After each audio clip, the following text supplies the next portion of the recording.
Hi students, welcome to IAS Academy. So, everyone is going to be select. நம்ம இன்னைக்கு என்ன பார்க்க போறோம் அப்படினு பாத்தீங்கன்னா இப்போ வந்திருக்கிற மோட்டார் வெஹிக்கிள் இன்ஸ்பெக்டர் எக்ஸாம் ஓகேவா இந்த எக்ஸாமை இந்த வருஷத்திலே கிளியர் பண்ணனும்னா என்ன பண்றது அப்படினு வீடியோ பார்த்துட்டு இருக்க அத்தனை பேருக்குமே மனசுல டவுட் இருக்கும் ஓகேவா எல்லாரும் அப்ளை பண்ணிட்டு இருப்பீங்க இந்த எக்ஸாம்க்கு ஏன்னா எக்ஸாம்க்கு வந்து பாத்தீங்கன்னா இன்னும் ஒரு 70 நாள் இருக்கு ஆனா நம்ம 50 நாள் கொண்ட ஸ்டடி பிளான் வந்து பாத்தீங்கன்னா ரெடி பண்ணிருக்கோம் just 50 days 50 days study plan இந்த 50 நாள் ஸ்டடி பிளான் உங்க வாழ்க்கையவே மாத்திரும் நீங்க இந்த எக்ஸாம்ல கண்டிப்பா பாஸ் பண்ணிடுவீங்க ஓகேவா சரி எக்ஸாம்க்கு 70 நாள் இருக்கு அவசரமா எக்ஸாம் 50 நாளுக்குள்ள படிக்கணும் அப்படின்னா லாஸ்ட் 20 days வந்து பாத்தீங்கன்னா இதுமே நீங்க புதுசா படிக்க கூடாது ஆல்ரெடி படிச்ச விஷயங்களை தெரிஞ்ச விஷயங்களை கரெக்டா ஞாபகப்படுத்திக்கணும் ப்ராப்பரா ரிவிஷன் பண்றதுக்கு அந்த 20 நாள் ஒதுக்கிடுங்க ஓகேவா அப்ப நம்ம சாலிடா படிக்கிறதுக்கு இன்னும் 50 நாள் தான் இருக்கு ஆனா இந்த 50 நாள்ல உங்களோட அந்த 20 யூனிட் ஜிஎஸ் மேக்ஸ் தமிழ நம்மளால படிச்சு முடிக்க முடியும் ஓகேவா படிச்சு முடிக்க முடியும் அதுக்கு நீங்க கொஞ்சம் டைம் ஸ்பெண்ட் பண்ணி உட்காரணும் ஒரு நாளைக்கு குறைஞ்சபட்சம் நீங்க 6 மணி நேரம் படிக்கணும் ஓகே ஒரு நாளைக்கு குறைஞ்சபட்சம் 6 மணி நேரம் படிச்சீங்கன்னா இந்த 50 நாள்ல முடிஞ்ச வரைக்கும் நம்மளால சிலபஸை கம்ப்ளீட் பண்ண முடியும் ஓகேவா இந்த 6 மணி நேரம் படிக்கிறீங்கல்ல அதுல 3 மணி நேரம் டெக்னிக்கலை படிங்க 1 மணி நேரம் மேக்ஸுக்கு ஒதுக்குங்க 2 மணி நேரம் ஜிஎஸ் படிங்க நான் சொல்றது புரிஞ்சா 3 மணி நேரம் டெக்னிக்கல் 2 மணி நேரம் ஜிஎஸ் 1 மணி நேரம் மேக்ஸ் சார் நான் ஜிஎஸ்லாம் ஆல்ரெடி தெரியும் சார் எனக்கு டெக்னிக்கல் மட்டும் தான் வராது அப்படின்னா நீங்க டெக்னிக்கலுக்கு 4 மணி நேரம் ஒதுக்கிட்டு மேக்ஸுக்கு 1 மணி நேரம் ஜிஎஸ்க்கு 1 மணி நேரம் ஆனா மேக்ஸ் கண்டிப்பா 1 மணி நேரம் ஒதுக்கியே ஆகணும் ஜிஎஸ்க்கு 1 மணி நேரமாவது ஒதுக்கி தான் ஆகணும் ஸோ மீதி டெக்னிக்கலுக்கு 4 மணி நேரம் இந்த மாதிரி ஸ்பிளிட் பண்ணி படிங்க கண்டிப்பா நம்மளால கிளியர் பண்ண முடியும் ஸோ எந்தெந்த யூனிட்டுக்கு எவ்வளவு நாள் எடுத்துக்கணும் அதையும் நான் இந்த வீடியோல சொல்லிடுறேன் ஓகேவா same time motor vehicle inspector நம்ம அகாடமி கிளாஸஸ் போயிட்டு இருக்கு class test batch material question bank எல்லாமே கம்மியான ஃபீஸ் கொடுத்துட்டு இருக்கோம் மெட்டீரியல் வந்து பாத்தீங்கன்னா பிடிஎஃபாவும் கொடுக்குறோம் புக்காவும் கொடுக்குறோம் ஸோ வாங்கணும்னு நினைக்கிறவங்க இந்த 2 நம்பர்ல எந்த நம்பர் நீங்க கனெக்ட் பண்ணி ஜாயின் பண்ணிக்கலாம் ஸோ 8825642371 இல்லைனா 7708197281 இந்த 2 நம்பர்ல எந்த நம்பர் கனெக்ட் பண்ணி ஜாயின் பண்ணிக்கலாம் இப்போ வாங்க நம்ம வீடியோக்குள்ள போயிடலாம் ரைட் ஃபர்ஸ்ட் நான் டெக்னிக்கல் சொல்லிடுறேன் ஓகேவா டெக்னிக்கல் பொறுத்த வரைக்கும் ஆட்டோமொபைல் இன்ஜினியரிங் எடுத்துக்கிட்டீங்கன்னா இந்த 10 யூனிட் இருக்கு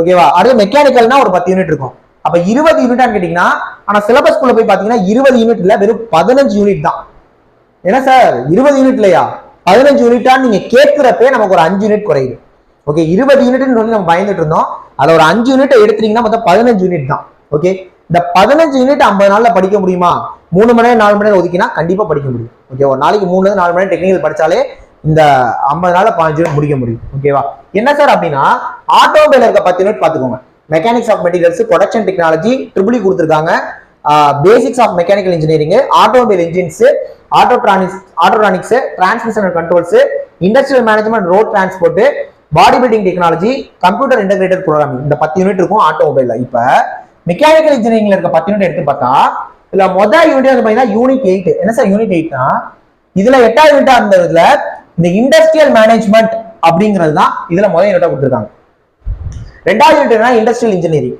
3வது யூனிட் என்னன்னா இதுல 2வது யூனிட்டா கொடுத்திருந்த ப்ரொடக்ஷன் டெக்னாலஜிங்கிறது தான் இதுல இருக்கு இந்த யூனிட் என்னன்னா அதுல 3வது யூனிட் கொடுத்திருந்த ட்ரிபிள் தான் இதுல இருக்கு 5வது யூனிட் என்னன்னா அதுல கொடுத்திருந்த மெக்கானிக்ஸ் ஆஃப் மெட்டீரியல்ஸ் தான் இதுல இருக்கு ஓகே மற்றபடி 6வது யூனிட் 7வது யூனிட்லாம் பாத்துக்கோங்க heat power engineering computer applications fluid mechanics இதெல்லாம் யூனிட் 9 வந்து பாத்தீங்கன்னா அந்த கம்ப்யூட்டர் இன்டகிரேட்டட் 10வது யூனிட்டா கொடுத்திருந்தாங்கல்ல அது இதுல இருக்கு டிசைன் ஆஃப் மெஷின் எலிமெண்ட்ஸ்ங்கிறது ஒரு யூனிட் இப்ப என்ன விஷயம்னா இந்த காமனா வராம இப்ப 1 2 3 4 5 இந்த 5 யூனிட் வந்து பாத்தீங்கன்னா காமனா இருக்கு மீதி இதுல ஒரு 5 யூனிட் சாலிடா இருக்கு அதுல ஒரு 5 யூனிட் சாலிடா இருக்கும் இப்ப சாலிடா இருக்க யூனிட் எடுத்தீங்கன்னா 10 யூனிட் இருக்கு காமனா இருக்க யூனிட்னா 5 யூனிட் இருக்கு ஆனா என்னதான் காமனா இருந்தாலுமே கூட இத கொடுத்திருக்க சிலபஸ் தான் அப்படியே இதுல இருக்கலாம் அந்த காமன் யூனிட்ஸ் கிட்ட இல்ல எக்ஸஸா ஒரு சில விஷயங்கள் இருக்கு நிறைய விஷயங்கள் எக்ஸஸா இருக்கு அப்ப நான் என்ன சொல்ல வரேன் அப்படின்னா இந்த சிங்கிளா இருக்கிற யூனிட் இருக்கு பாத்தீங்களா அந்த யூனிட்ஸை நீங்க ஒரு 3 நாள்ல படிக்கணும் ஃபாஸ்டா தான் படிக்கணும் வேற வழி இல்ல சரி எப்படி சார் 3 நாள்ல படிக்கிறதுனா அதுக்கு தான் நம்ம கிளாஸஸ் கொடுக்குறோம் நம்மளோட கிளாஸஸ் எல்லாமே ரெக்கார்டட் வீடியோ கிளாஸஸ் தான் வீடியோஸை போட்டு பார்த்து நீங்க பாட்டுக்கு அப்படியே நோட்ஸ் எடுங்க மெட்டீரியல் கையில வச்சுக்கோங்க வச்சுட்டு அப்படியே நோட்ஸ் எடுங்க போதும் முடிஞ்சு ஓகேவா அப்படி படிச்சீங்கன்னா 3 நாள்ல ஒரு யூனிட்டை முடிக்கிறது சாத்தியமான விஷயம் தான் அப்ப சாலிடா இருக்கிற யூனிட்னா 10 யூனிட் ஓகே காமனா இல்லாம அதுல மட்டும் இருக்கிறதே 10 யூனிட் இருக்கு அப்ப அதுக்கு நீங்க 3 நாள் ஒதுக்குனீங்கன்னா 30 நாள்ல அதை படிக்க முடியும் ஓகேவா நான் சொன்ன 50 நாள்ல 30 நாள் முடிஞ்சு மீதி 20 நாள் இருக்கு அந்த 20 நாள் காமனா இருக்க யூனிட் இந்த 1 2 3 4 5 இந்த 5க்கும் 4 நாள் ஒதுக்கிக்கோங்க ஏன்னா கொஞ்சம் எக்ஸஸா படிக்கிற மாதிரி இருக்கும் அப்ப அந்த ஒரு யூனிட்டா 4 நாள்ல முடிக்கணும் அப்ப 5 20 ஸோ 30 50 நாள்ல இந்த சிலபஸ் முடிஞ்சிடும் ஓகேவா சேம் டைம் நம்மளோட கிளாஸஸ் ஆகட்டும் டெஸ்ட் பேட்ச் ஆகட்டும் இதுவே எப்படி எடுத்திருக்கோம் அப்படின்னா ஃபார் எக்ஸாம்பிள் இப்போ இந்த மெக்கானிக்ஸ் ஆஃப் மெட்டீரியல்ஸ் அப்படிங்கறது முதல்ல கவர் பண்ணோம்னா என்ன பண்றோம்னா இதை முடிச்சுட்டு அப்புறமா போய் அதை முடிக்கல.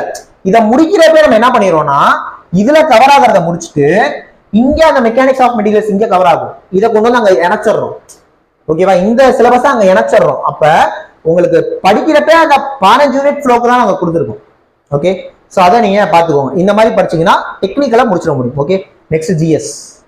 ஜிஎஸ் எடுத்துக்கிட்டீங்கன்னா history, INM, polity, unit 8, geography, economics, unit 9 science இருக்கு. ஓகேவா? இதே நான் 50 மார்க் ஸ்பிளிட் பண்ணிருக்கேன். எனக்கு வந்து ஒரு 7 நாள் உட்காந்தீங்கன்னா ஹிஸ்டரி கம்ப்ளீட் ஆயிடும். 5 நாள் உட்காந்தீங்கன்னா ஐஎன்எம் கம்ப்ளீட் ஆயிடும். நான் இந்த ஹிஸ்டரிக்கே 12 நாள் கொடுத்துருக்கேன். புரியுதா? ஏன்னா ஐஎன்எம்ங்கிறது இந்தியன் நேஷனல் மூவ்மெண்ட், அதுவும் ஹிஸ்டரி தான். இந்த ஹிஸ்டரி படிக்க 11th ஹிஸ்டரியை படிச்சா போதும். இந்த ஐஎன்எம் படிக்க 10th ஹிஸ்டரியும் 12th ஹிஸ்டரியும் போதும். இந்த 10th ஹிஸ்டரியில கூட நீங்க முதல் 4 பாடம் படிக்க தேவையில்லை. அது அந்த பிரிட்டிஷ் ஆங்கிலேயர்கள் அந்த கான்செப்ட்ஸ் இருக்கும், அது வேண்டாம். அப்புறம் தான் நீங்க படிக்கணும். புரியுதா? 10th ஹிஸ்டரி 12th ஹிஸ்டரி படிச்சா ஐஎன்எம் முடிஞ்சிடும். பாலிட்டிக்கு 10th polity, 11th polity, 12th polity போதும். புரியுதா? இந்த யூனிட் 8ங்கிறது ஹிஸ்டரி, ஐஎன்எம், பாலிட்டி இதுல படிச்ச தமிழ்நாடு கண்டென்ட்டை மட்டும் தனியா எடுத்தீங்கன்னா அதான் யூனிட் 8. இதை தாண்டி இந்த தமிழ் சமுதாய வரலாறு, திருக்குறள் அந்த விஷயங்கள்லாம் இருக்கும். அவ்வளவுதான். இதுக்கு நீங்க ஒரு 7 நாள் எடுத்துக்கோங்க. நெக்ஸ்ட் ஜியோகிராஃபிக்கு 5 நாள் போதும். இது நீங்க 10th ஜியோகிராஃபி மட்டும் படிச்சாலே போதும். புரியுதா? எக்கனாமிக்ஸ்க்கு 11th 12th எக்கனாமிக்ஸை மட்டும் படிச்சா போதும். ஒரு 6 நாள் எடுத்துக்கோங்க. புரியுதா? யூனிட் 9ன்றது வந்து பாத்தீங்கன்னா ஜியோகிராஃபி, எக்கனாமிக்ஸ்ல வந்தக்கூடிய தமிழ்நாடு கண்டென்ட் மட்டும் எடுத்து படிச்சா யூனிட் 9. இதை தாண்டி ரீசன்ட் ட்ரெண்ட்ஸ்ல இருக்கக்கூடிய கரண்ட் அஃபேர்ஸ் விஷயங்கள் யூனிட் 9ல கவர் ஆகும். இதுக்கு ஒரு 5 நாள் எடுத்துக்கோங்க. மீதி சயின்ஸுக்கு நான் ஒரு 9 டேஸ் கொடுத்துருக்கேன். பொறுமையா படிங்க. ஓகேவா? நீங்க ஒரு 9th சயின்ஸும் 10th சயின்ஸும் மட்டும் படிச்சாலே போதும். 9 நாள் எடுத்துக்கோங்க. இல்ல 10th சயின்ஸை படிக்க 5 நாள் எடுத்துக்கோங்க. 9th சயின்ஸை படிக்க 4 நாள் எடுத்துக்கோங்க. ஓகே, ஸோ இப்படி படிச்சீங்கன்னா 7 5 12 18 25 36 5 49 50 நாள் முடிஞ்சிடும். ஜிஎஸ்எம் 50 நாள் முடிஞ்சிச்சு. என்ன சார் இதுல ஒரு விஷயம், அந்த கரண்ட் அஃபேர்ஸ் எங்க சார் போச்சு அப்படின்னு கேட்டீங்கன்னா 50 நாள் முடிஞ்சு பேலன்ஸ் 20 நாள் இருக்கும்ல, அந்த டைம்ல கரண்ட் அஃபேர்ஸ் படிச்சுக்கலாம். சார் 20 டேஸ்க்குள்ள கரண்ட் அஃபேர்ஸ் நாங்க எங்க சார் போய் படிக்கிறது அப்படின்னா அதான் நம்ம ப்ரொவைட் பண்ணிட்டு இருக்கோம். Current affairs monthly current affairs தான் நம்ம பிடிஎஃப் ப்ரொவைட் பண்ணிட்டு இருக்கோம். நம்மளோட பிடிஎஃப் தமிழ்லயும் இருக்கு, இங்கிலீஷ்லயும் இருக்கு. எது வேணாலும் யூஸ் பண்ணிக்கலாம். ஓகே, ஸோ கரண்ட் அஃபேர்ஸ் நம்ம கொடுக்குறோம். நம்மளோட டெஸ்ட் பேட்ச் கிளாஸ் எது சேர்ந்தாலும் உங்களுக்கு கரண்ட் அஃபேர்ஸும் கவர் ஆகும். புரியுதா? ஸோ ஜிஎஸ் நான் சொல்லிட்டேன். சார் தமிழ் அப்படின்னு கேட்பீங்க. தமிழும் லாஸ்ட் 20 டேஸ் பார்த்துக்கலாம். தமிழ் எலிஜிபிலிட்டி மட்டும் பிரத்யேகமா நம்ம ஒரு மெட்டீரியல் ரெடி பண்ணிருக்கோம். அந்த சிலபஸ்ல இருக்க விஷயங்கள் மட்டும் கவர் ஆகும். அழகா உங்களுக்கு நீங்க புக்ல தான் படிக்க வேணாம். 6 7 8 9 10 படிச்சுட்டு இருக்க வேணாம். நம்மளோட மெட்டீரியல் மட்டும் தமிழ் எலிஜிபிலிட்டி படிங்க, அது போதும். அதெல்லாம் லாஸ்ட் 20 டேஸ் பார்த்துக்கலாம். ஓகே, ரொம்ப பிரத்யேகமா கம்ப்ரஸ் பண்ணி கரெக்டா கொடுத்துருக்கோம். அதெல்லாம் ஒரு 1 வீக்ல படிச்சிடலாம். அந்த மாதிரி தான் இருக்கும். தமிழ் எலிஜிபிலிட்டி ஈஸியா தான் கொடுத்துருக்கோம், படிச்சுக்கோங்க. ஓகே, அதுக்கான பிடிஎஃப் நம்ம கொடுக்குறோம். முதல்ல தியரி வைஸ் கவர் ஆகும், அப்புறமா அதுல இருக்கக்கூடிய கொஸ்டின்ஸ் போட்டிருக்கோம். கொஸ்டின்ஸும் கவர் ஆகும், தியரி வைஸும் கவர் ஆகும். நம்மளோட தமிழ் எலிஜிபிலிட்டி மெட்டீரியல் யூஸ் பண்ணிக்கணும். மேக்ஸ் சொல்லையா பார்த்துடலாம். அதையும் லாஸ்டா மேக்ஸ். இந்த மேக்ஸுக்கும் நம்ம ஒரு 50 நாள் பிளான் போட்டிருக்கோம். ஏன்னா ஒரு நாளைக்கு நான் மேக்ஸ் 1 மணி நேரம் படிங்கன்னு சொல்லியிருக்கேன். அப்ப HCF and LCMக்கு 5 நாள் படிங்க, ஒரு மணி நேரம் படிங்க, 5 மணி நேரம் படிச்சா போதும். ஓகே, சிம்பிளிஃபிகேஷனுக்கு அந்த மாதிரி 5 நாள் ஒதுக்கிக்கோங்க. ரேஷியோ அண்ட் ப்ரொபோர்ஷனுக்கு 5 நாள், பர்சன்டேஜுக்கு ஒரு 6 நாள் கொஞ்சம் எக்ஸ்ட்ரா இருக்கும். ஓகே, சிம்பிள் இன்டெக்ஸ் காம்பவுண்ட்ஸ்க்கு 6 நாள், ஏன்னா ரெண்டுமே படிக்கணும். டைம் அண்ட் ஒர்க்கு 6 நாள் எடுத்துக்கோங்க. மென்சுரேஷனுக்கு 6 நாள் எடுத்துக்கோங்க, ஏன்னா ஃபார்முலா படிக்கணும், நிறைய விஷயங்கள் இருக்கு. Arithmetic problems and dramatic problems கொஞ்சம் சின்ன டாபிக், 5 நாள் எடுத்துக்கோங்க. ரீசனிங்க்கு ஒரு 6 நாள் போட்டுக்கோங்க. புரியுதா?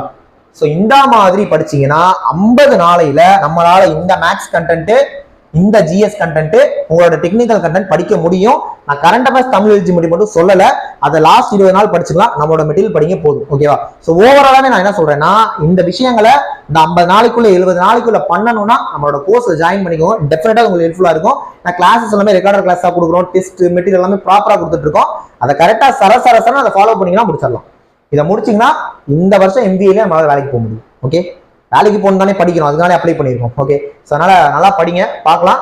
ஸோ கிளாஸஸ் பத்தி சொன்னேன். ஜாயின் பண்ணணும்னு நினைக்கிறவங்க இந்த 2 நம்பர்ல எந்த நம்பர் வேணும் கண்டிப்பாக ஜாயின் பண்ணிக்கலாம். நெக்ஸ்ட் வீடியோல பார்க்கலாம். தேங்க்யூ.